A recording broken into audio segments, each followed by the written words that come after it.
Fala ciclonautas, bem-vindos ao canal Ciclos, Letras e Quintais. Tudo bem? Aqui é o Flávio. Eu sou a Ana e o Benício Filhote tá na escola hoje. Não vai poder participar aqui da chamada. E esse vídeo é um vídeo que a gente não gostaria de fazer, né? O famoso vídeo que a gente não gostaria de fazer, porque o título aí que tá posto, ele é real, né? Aconteceu mesmo. Mas a gente queria fazer esse vídeo um pouco para alertar, né? Outras pessoas que estejam aí na mesma situação, querendo construir a sua van, né? Mas a ideia não é trazer nomes, né, de pessoas, é só mais a situação mesmo, até porque esse tipo de situação a gente tem que levar mesmo para os tribunais, aí, se for o caso, né? Enfim, a internet não é o lugar de estar fazendo nenhum julgamento. Então essa é a nossa versão dos fatos, né?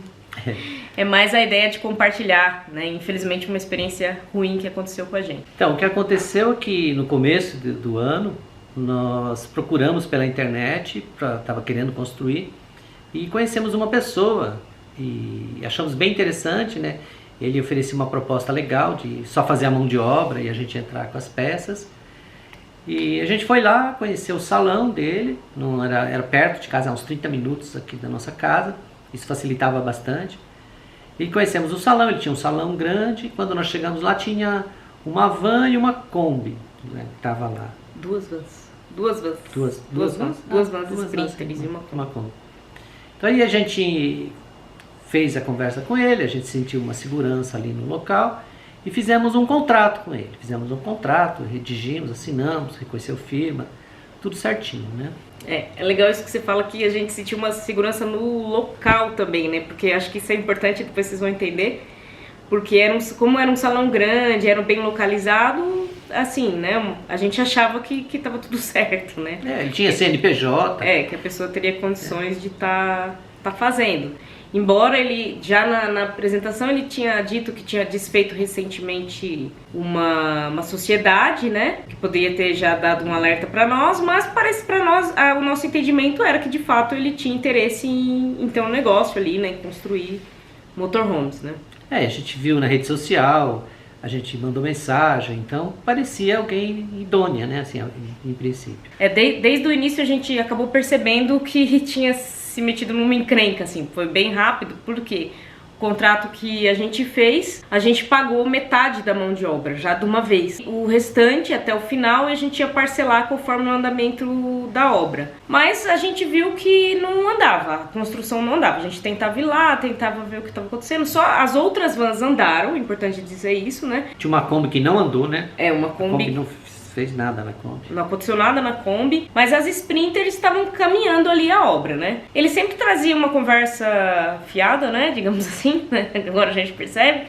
Que tinha outras pessoas trabalhando. E a gente percebia que quando a gente dava uma chamada nele, aí ele fazia alguma coisa assim, muito correndo, para mostrar serviço, né? Mas, de fato, desde o início a gente percebeu que poderia ter caído num golpe, assim, né? Porque simplesmente a van não andava. A gente achava que talvez fosse só um atrapalhamento ali, né? Uma desorganização. Uma desorganização pessoal, algo assim, no começo, mas que mesmo assim haveria o interesse no trabalho, né? Assim, né? A gente quem vive de trabalho sabe que se você não trabalha, você não ganha dinheiro. Então essa era um pouco a nossa aposta, de que haveria um atraso, mas não... E quando a gente falava com ele, questionava isso, ele sempre passava muita segurança, assim, né? Ele falava, não, eu já tô aqui há 2 anos, tá tudo tranquilo, não tem perigo de eu falir, não, tá tudo certo, eu vou entregar a van de vocês. Então ele sempre ia e inventava muitas desculpas, né? Toda vez, às vezes você tentava falar com ele, ele não respondia a mensagem, inventava desculpas, você marcava uma coisa com ele não cumpria. Era bem difícil. Só que aí, como a gente já tinha pagado ali metade do valor, o que a gente faria também, né? A gente ficou sempre nessa dúvida, porque rescindiu o contrato e como que a gente ia ser ressarcido, né? Fora isso, tinha todo um material que a gente foi encaminhando pra lá. Depois tem uma questão do material que a gente fala também. Mas é isso, a gente já viu que tinha entrado logo de cara num problema, assim. E não sabia como sair disso. Nós deixamos o carro lá em fevereiro. Aí quando foi junho, um rapaz nos procurou, falou que a van dele estava lá também. Era uma... O que era o carro dele? Uma Sprinter também. Sprinter, né? Tava lá e tinha entrado um pouquinho antes que a gente. Tinha entrado uns 15 dias antes que a nossa. Dele entrou em janeiro, a nossa entrou no comecinho de fevereiro. E o prazo dele, ele já já tinha feito várias coisas, já tinha feito toda a parte de revestimento, então ele já estava mais adiantado, colocado as janelas. E aí então o prazo que ele deu para ele era menor, o valor que ele cobrou era menor, mas o prazo também era menor. E o prazo ia vencer, já estava vencendo, e ele estava desesperado porque ele queria viajar em julho. Então ele queria que terminasse a van. E aí ele começou a pesquisar o rapaz lá, pesquisar endereço, pesquisar nome, pesquisar história. E ele nos achou, pela placa do carro ele nos achou. E aí ele nos procurou para perguntar o que a gente achava, como que a gente estava, como que era o nosso contrato. E aí a gente foi trocando muita informação com ele. Bom, e aí como ele tinha mais pressa, né, assim, e tava mais desesperado que a gente, indo lá mais vezes, a gente acabou meio que se retirando ali por um mês, esperar ele concluir dessa pessoa, né. E aí a gente tinha fechado assim, a partir do momento que ele concluísse essa outra van, a gente ia adotar a mesma estratégia de estar indo lá recorrentemente, várias vezes. E tem uma coisa também que é interessante, que assim, essa pessoa com quem a gente falava, ele também só tinha contratado a mão de obra, mas tinha uma outra van no local que a gente nunca descobriu quem era o dono, tentamos, mas não descobrimos. E a gente imagina, e o próprio construtor ali falou, que ele é que fornecia os materiais. Então a gente começou a desconfiar também, que depois ficou bem visível, que ele usava parte dos nossos materiais dessa outra pessoa com quem a gente falava para construir essa terceira van com os nossos materiais. Era nesse nível de ação ali, né? Sei que o tempo foi passando, só que a gente dava um prazo assim para ele. A gente falava que em novembro era o nosso prazo. Em novembro a gente ia tirar a van do jeito que ela tivesse. A gente ia do jeito que ela tivesse. Então, essa pessoa da outra van, ele terminou então a van, ele concluiu a van. Não tava, ele mesmo falou para nós que não estava como ele queria, estava com vários problemas, que ele estava arrumando, mas pegou. Ele conseguiu terminar a van. Então, e aí a gente pressionou, então, nós falamos pro rapaz que a gente ia começar a ir também. Eu ia começar a ir 3 vezes por semana lá, para ajudar, no que fosse possível lá, para fazer a coisa andar mais rápida, né? Só que aí começou, mas eu consegui ir lá uma vez eu cheguei aí lá e era uma bagunça lá, sabe? Então eu comecei meio que a organizar, separar um pouco os materiais, tirar um pouco do lixo do caminho, tinha lixo para todo lado. Que a gente foi vendo que estava deteriorando, né? Parece que ele estava deixando tudo assim, acumulando lixo nas paredes, assim, não punha mais lixo para fora para os lixeiros. Ele começou a trabalhar, né? Até com a porta fechada. A gente percebeu que a coisa só foi piorando e até o momento que a gente não conseguiu mais contato com ele. E ir até o local, isso foi o desfecho, digamos assim, da história, né? A gente ia até o local, o Flávio ia mais vezes, mas às vezes eu passava. Quando a gente não conseguiu o contato com ele, ele inventou que tinha acontecido um acidente, né? Ele inventou falou que tinha sofrido um acidente. Falava que ia buscar nossos móveis. Vou buscar os móveis estão ficando prontos em outro local. Ele vivia pedindo dinheiro, sabe? A gente nunca dava, né? Desde o começo a gente avisou pra ele que não ia dar mais dinheiro pra ele.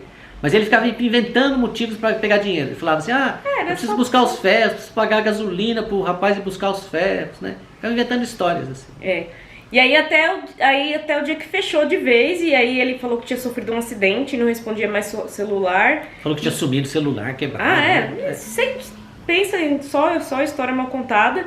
E aí um dia eu que fui lá, passei a tarde e falei porque era um local só de comércio, assim. Por isso que a gente falou que era um bom local, né?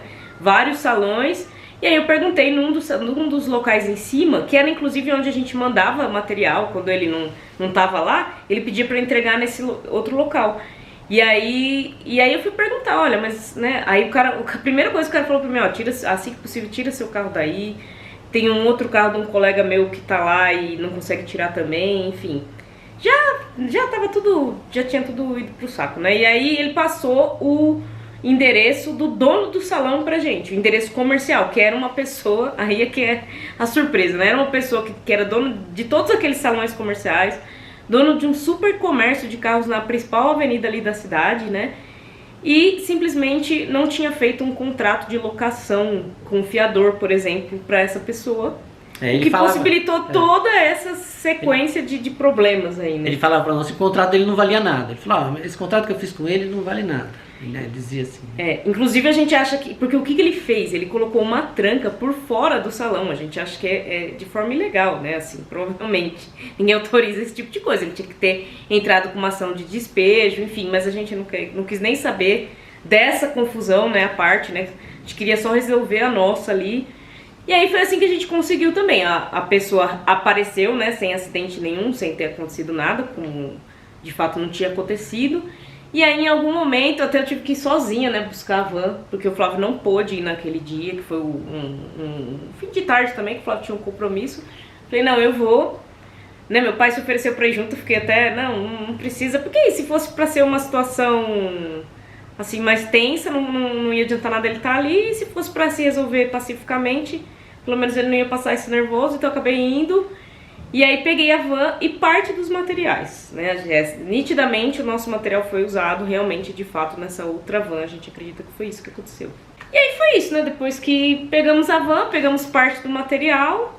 Que ainda bem, né? A gente tava com muito medo de nenhum material não conseguir pegar, né? Mas conseguimos pegar umas placas de madeira, a fórmica... placa solar, tinha muita coisa, a gente já tinha comprado, muita madeira coisa. Que a gente comprou. Compensado naval, né? E aquelas madeirinhas também que ia colocar nas laterais. Cedrinho, tudo, né? Cedrinho, tava tudo lá. Tudo que era grande a gente mandava pra lá. A gente deu um tempo, foi bem ruim, né? Nem preciso dizer o quão ruim foi essa situação. Foi quase que o ano perdido, né? A gente postou lá no começo do ano, em fevereiro, e agora a gente já tá no fim do ano, então foi um ano. Perdemos o nosso carro praticamente de dinheiro, né? Que a gente tem um carro muito simples, mas é o carro que a gente tem, né? Que serve a gente. E praticamente perdemos esse carro. Na ocasião, a gente chegou a fazer um boletim de ocorrência, né? Então foi feito um boletim, um BO. Porque ele sumiu, né? Ele sumiu. A gente não conseguia entrar, porque ele tinha a chave da porta. A gente não conseguia acessar a van. A gente não sabia o que tinha acontecido com os materiais, então a gente acabou fazendo um BO mesmo. Né? Fizemos um... E a apropriação indébita. A apropriação indébita, né? Poderia ser por estelionato, né? Enfim, poderia ser por um monte de coisa que a gente acha que acabou tendo nessa situação. E o dono, o proprietário lá do imóvel também, no começo, ele não entendia direito o que estava acontecendo, e ele queria ressarcir um pouco do prejuízo que ele teve, que ele disse para nós que ficou, acho que 2 anos sem receber aluguel, né? De 2 anos de aluguel lá, perdido. Então ele acreditava que ele ia conseguir tirar alguma coisa ali... O dono do salão, né? O dono do salão, para ressarcir o prejuízo dele. Então ele achava que o que tinha lá dentro era do rapaz, então aí a gente teve que explicar para ele que não, que tudo que estava lá dentro era dos proprietários, que ele só trabalhava com mão de obra, não tinha nada dele. A gente acha isso, né? Que ele fez isso tentando também se resguardar, como ele não tinha se resguardado através de um bom contrato de aluguel, é como ele deve ter pensado, sei lá, que as coisas que estavam lá eram dessa pessoa. Enfim, tudo errado, uma confusão. Então no começo ele foi resistente, né, a entregar. Mas depois acho que ele percebeu também que a gente mandou todas as notas fiscais para ele, tudo que a gente mostrando que tudo aquele material era nosso. Até que a gente acabou estabelecendo uma boa relação com ele, que no final, na última vez, ele abriu o salão, ele deixava a chave ali num bar que tinha perto. E o rapaz do bar abriu o salão, e aí eu pude carregar o ferro que estava lá, que eram as últimas coisas que faltava pegar, eram os ferros que tinha que fazer a estrutura lá de ferragem, né? Eu peguei esses ferros e foi a última coisa que a gente tirou de lá, foi esses ferros, e conseguimos pegar o máximo que deu. E o que ficou pra gente então, né, assim, na verdade, sempre quando acontece uma coisa assim ruim com a gente, né, que outra pessoa faz, a gente acaba meio que se culpando também, né, o que eu não percebi, o que eu fiz de errado, né, e muitas vezes a gente tá, né, infelizmente, eu ainda acredito que a maioria das pessoas é honesta, né, quer trabalhar, quer...